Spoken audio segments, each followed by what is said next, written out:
interesantísima investigación que ha hecho sobre la revista El Anillo de Oro, que nos ha permitido conocer la inmensa riqueza de esta revista y el carácter que el padre Caffarel imprimió que le en père ella. Caffarel a imprégné. Nous continuons maintenant avec l'intervention de Jean Allemand, que continuará qui va continuer à nous donner une idée el carácter de emprendedor du caractère entrepreneurial du père Caffarel, cette fois-ci en analysant le rôle de fondateur de numereuses initiatives qui sont encore vivantes au sein des équipes Notre-Dame, dans l'Église et dans le monde. Bienvenue, Jean Allemand.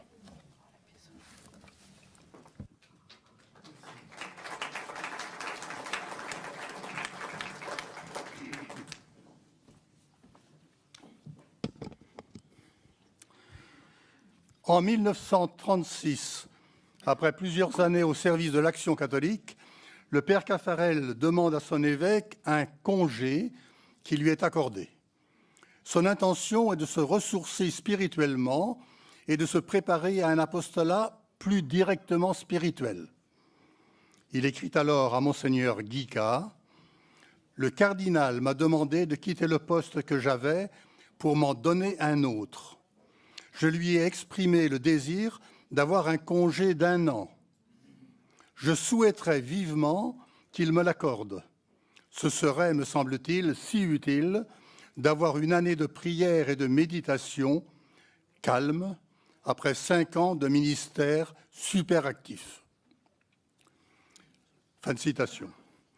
Il est mu par une conviction profonde, celle que le Concile Vatican II rappellera avec éclat 20 ans plus tard. Tous les hommes sont appelés à la sainteté. Tous, donc les laïcs, qui lui paraissent trop négligés sur ce plan-là. Il exprimera ainsi cette conviction en 1942 dans un texte adressé au cardinal Soire. Citation. « La sainteté qui jusqu'à présent semblait appeler un retrait du monde affirme de plus en plus son droit de cité en plein monde. Le temporel n'est pas pour les chrétiens la part du feu. Il s'agit de le ressaisir pour le faire entrer dans ce grand courant qui doit emporter la création tout entière vers Dieu. Tout le problème est là. Aurons-nous des saints laïcs ? Saints, entendons-nous bien, des hommes tout livrés au Christ, habités par sa charité, mus par son esprit. Des ouvriers, des paysans, des chefs d'industrie qui soient des saints, des hommes politiques qui soient des saints, des artistes qui soient des saints. » Fin de citation. J'ajoute des couples qui soient des saints, car c'est à cette réalité du couple, tout à fait à part, que le père Caffarel va être confronté et qui va l'entraîner à devenir fondateur. Sur les débuts de cette aventure, j'ai entendu, de la bouche même du père Caffarel, des versions variées. Qui avait eu l'initiative ? Les couples ou leurs conseillers ? Difficile d'en décider, d'où mes formules imprécises dans le livre que je lui ai consacré. Jusqu'à ce jour de l'année 2000, où j'ai eu accès à la correspondance inédite de 2 épouses du premier groupe, Rosaine de Montjamon et Madeleine Deilly, correspondance pieusement conservée par la fille de l'une d'elles. Indubitablement, l'initiative appartient au couple. C'est ce que nous apprend une longue lettre de la première à la seconde. Cette lettre est annoncée le 27 janvier 1939 dans le post-scriptum d'une missive précédente. De Saint-Servant, citation, « Je vous écrirai mes idées sur notre cercle de ménage ». Cette lettre a dû suivre immédiatement et comporte plusieurs pages, dont voici l'essentiel. Qui mènera le groupe ? Citation. A priori, il me semblait que le meneur de jeu de ce que nous aimerions entreprendre, vous et nous, devrait être un ménage. Cela reste certain, mais avec une nuance du fait que les maris sont terriblement occupés en général. Je pense que dans notre cas précis, il y aurait moyen d'y travailler ensemble, Pierre et moi, de Montjamon, quoique très inégalement quant au temps consacré, sinon quant à l'impulsion à donner. » Fin de citation. Ainsi, l'initiative vient bien des couples, des ménages, dans le vocabulaire d'alors. On a parlé de jeunes couples, certes, mais déjà bien ancrés dans la vie. À cette date, en 1939, les Montjamon ont déjà 4 enfants, ils en auront 6, et les Deilly 2, ils en auront 5. Il reste à trouver le prêtre qui accompagnera le groupe. Les 2 femmes pensent spontanément à celui qui déjà les guide spirituellement, l'abbé Caffarel. Avec espoir, connaissant sa valeur, mais aussi avec quelques réticences, connaissant sa forte personnalité. Ce qui nous vaut un portrait de l'abbé Caffarel qui mérite qu'on s'y arrête. Citation. « Autre chose à vous dire, écrit Rosaine de Montjamon, avant de parler de tout cela devant l'abbé Caffarel. Pierre, qui l'aime à peu près autant que moi, trouve a priori l'aumônier dangereux, ou plutôt à situer de façon précise dans le tableau. Il vaudrait mieux, je pense, que ce soit une affaire entre laïcs, entre ménages chrétiens, avec l'appui, le soutien, le contrôle d'un prêtre, plutôt qu'une petite chapelle dirigée par un prêtre. Qu'en pensez-vous ? » Elle y revient un peu plus loin. « Je sens que je vous ai choqué en paraissant craindre que l'aumônier prenne trop de place. Outre le réflexe de la cheftaine, qu'elle était, il y avait pour nous le souvenir d'une conversation avec l'abbé Huet, ami et dirigé de l'abbé Caffarel, qui le vénère absolument et pourtant nous disait qu'il ne pourrait être aumônier de quoi que ce soit sans envahir à l'excès, à cause de sa grande personnalité, et entraver de ce fait l'action des laïcs entre eux. » Voilà le portrait de l'abbé Caffarel. Et après avoir décrit longuement ce que pourraient être les réunions, Rosaine de Montjamon conclut « Ceci est à considérer en tant que dirigeante d'un groupe comme celui-là. Nous ne pouvons pas, parce que vous et moi préférons à tous nos laïus ou échanges la parole, c'est-à-dire la pensée de l'abbé Caffarel, ne pas tenir compte du sentiment des autres.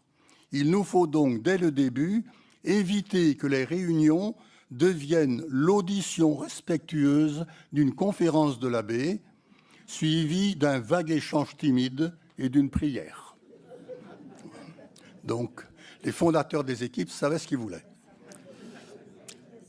Bon, fin de citation. La crainte de l'envahissement ne tient pas devant le désir d'avoir un tel accompagnateur. Et la démarche est faite auprès de l'abbé Caffarel. On connaît sa réaction. Cherchons ensemble. C'était le 25 février 1939, lors de la première réunion du groupe. On ne disait pas encore équipe. Il apparaît donc clairement que le père Caffarel répond à un appel. Il connaît déjà les problèmes de ces couples qui l'accompagnent spirituellement. Il entre dans la démarche qui lui est proposée de les regrouper pour une recherche commune. Il a d'ailleurs lui-même rappelé ce début lorsque, au rassemblement du Jeune Mouvement à Rome en 1959, il a retracé la vocation et l'itinéraire des équipes Notre-Dame. Je le cite. « Ai-je besoin de vous préciser que la volonté de Dieu sur notre mouvement, je ne l'ai pas connue par révélation. J'ai essayé de la découvrir peu à peu, de la déchiffrer dans les événements jour après jour, à la manière dont vous, parents, essayez de discerner la vocation d'un enfant en vous penchant sur son évolution avec un amour attentif. Depuis le jour déjà lointain où, jeune prêtre, j'ai reçu la visite d'un jeune couple désireux d'être aidé dans sa marche vers Dieu, Jusqu'à cet aujourd'hui, devant votre immense assemblée, 1000 personnes, je me suis efforcé de comprendre les besoins et les aspirations des foyers chrétiens et de percevoir en eux les mouvements de la grâce, afin de les aider à y correspondre joyeusement et généreusement. Je ne vous cacherai pas que j'ai connu des heures difficiles. Quels sont les désirs et les aspirations qu'il faut satisfaire, parce qu'orientés vers le progrès, la croissance spirituelle, et ceux auxquels on doit s'opposer parce qu'ils tendent vers la médiocrité, le laisser-aller. Fin de citation. Mais sur le début de l'aventure, il continue, dans le même discours, « Remontant le fleuve jusqu'à sa source, vous trouvez 4 jeunes foyers riches d'un amour tout neuf. Parce qu'ils sont des chrétiens convaincus, ils entendent ne pas vivre leur amour en marge de leur foi. À défaut d'idées précises sur la doctrine du mariage chrétien, une intuition très vive les remplit d'espoir et les conduit au prêtre. Cet amour humain qui est notre richesse et notre joie, il n'est pas possible que Dieu n'en pense pas quelque chose de très beau et de très grand. Nous voulons le connaître, il faut que vous nous le révéliez. » Je n'étais pas beaucoup plus avancé que mes interlocuteurs. Du moins avais-je la conviction que l'amour venant de Dieu, le mariage étant d'institution divine, l'idée divine de l'amour et du mariage devait être infiniment plus exaltante que tout ce que pouvaient imaginer ces jeunes hommes et ces jeunes femmes. Ma réponse fut « Cherchons ensemble, unissons-nous et partons à la découverte. » Fin de citation. Cette recherche, modeste au départ, s'est amplifiée peu à peu. D'autres groupes se sont créés, apportant leurs expériences. Une organisation s'est mise en place, toujours avec beaucoup de pragmatisme, et au bout de 8 ans, s'est faite la fondation proprement dite, avec la promulgation de la charte, dont nous fêtons les 70 ans aujourd'hui. Je me suis attardé sur cette naissance des équipes Notre-Dame parce qu'exemplaire. Mais un processus analogue peut s'observer dans l'émergence des mouvements pour les veuves ou celle du CPM. Un besoin qui se fait sentir, un recours au Père Caffarel pour y faire face, une expérimentation limitée qui s'élargit progressivement, s'organise, se donne des règles et un nom. On le voit bien en ce qui concerne les veuves. Ce sont de jeunes veuves de guerre qui, en 1941-1942, viennent demander au Père Caffarel le sens de leur épreuve, car il les avait déjà aidées pour leur mariage. Leur recherche aboutira à la fondation de la Fraternité Notre-Dame de la Résurrection en 1943, à partir de laquelle naîtra en 1946 le groupement spirituel des veuves, devenu aujourd'hui Espérance et Vie. Soulignons un autre aspect du fondateur. Cette expérimentation, il la réfléchit et il cherche à en transmettre les résultats. C'est le rôle des revues. On vient de vous parler de l'Anneau d'Or, qui a eu une audience internationale. Mais il y eut aussi les bulletins de chaque mouvement, la lettre mensuelle des équipes Notre-Dame et offertoire, devenu Message aux veuves. Et en 1956, les cahiers sur l'oraison. Ceux qui ont eu à diriger une revue avec sa parution régulière peuvent seuls comprendre la somme de travail que représente le fait d'en mener plusieurs, dont la très importante revue L'Anneau d'Or. Car le Père Caffarel, qui contrôle tout, écrit dans chacune, éditorial ou lettre sur l'oraison, avec le souci non seulement d'être compris, mais encore d'être entraînant. Ce qu'il enseigne, c'est pour amener à le vivre. Ayant travaillé avec lui, je puis témoigner du soin qu'il prenait pour chacun de ses écrits. Il me disait, pour un article ou une homélie, une idée, une image, un sentiment. Ce qu'on dit de plus est perdu. donc inutile. Ou encore, écrivez comme pour des élèves de seconde. Quelques années plus tard, c'était comme pour des élèves de troisième. Il me dévoilait sa méthode en 3 temps. D'abord, rechercher les idées, puis les ordonner, enfin, rédiger. Quand il avait écrit éditorial ou lettre sur l'oraison, il me l'apportait avec cette consigne, mon texte a 3 pages, je veux 3 pages de critique. Ce qui ne va pas, pourquoi cela ne va pas, qu'est-ce que vous proposez à la place? J'ai sué sang et eau. Son souci permanent, instruire sans doute, mais surtout toucher les cœurs pour les tourner à aimer. Il faut ajouter que pour le père Caffarel, une fondation n'était jamais achevée. Il se penchait sur elle comme un père sur ses enfants. Il écrivait aux équipes Notre-Dame en 1960 « Serez-vous surpris si je vous avoue être à l'affût de tout ce qui peut me renseigner sur la vitalité de nos équipes, redoutant ce qui risque de la compromettre. Devant leur croissance rapide, j'ai actuellement la réaction d'un père et d'une mère en présence d'un adolescent qui grandit trop vite. Pour que la croissance ne se fasse pas au détriment de la robustesse, il faut veiller de très près à l'alimentation. » Fin de citation. Ainsi, chaque grand rassemblement était l'occasion pour le fondateur de faire le point et de renouveler l'élan du mouvement. Ce fut particulièrement marquant à Rome en 1970. Outre le grand discours pastoral obtenu du pape Paul VI, le père Caffarel parla lui-même des équipes Notre-Dame face à l'athéisme. Et comme conclusion concrète à son discours, toujours le praticien, il préconisa de nouvelles obligations, comme on disait alors. L'oraison, la lecture de la parole de Dieu et l'ascèse. On sortait alors de la crise de 1968, Humanité et la révolte étudiante. Et il disait, on ne surmonte de pareilles difficultés que par le haut, par un redoublement d'exigence.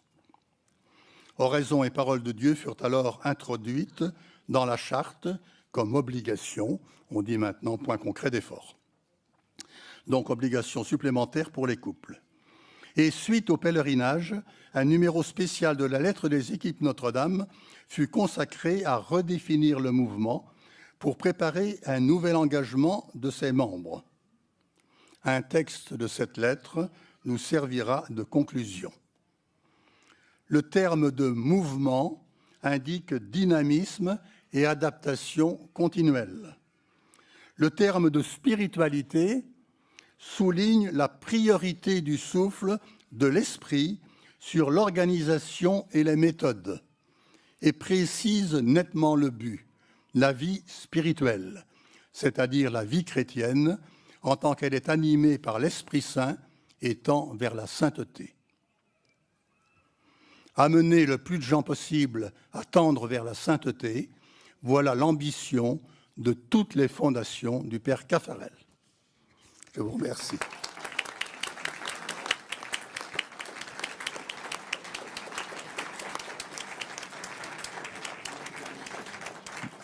Muchas gracias, Jean Alemán, merci beaucoup, Jean Alemán, pour nous avoir permis de voir cette spiritualité intéressante, ces lettres,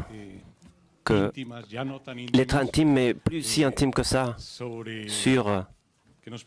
qui nous permettent de voir cette facette du père Caffarel, et aussi à travers de sa connaissance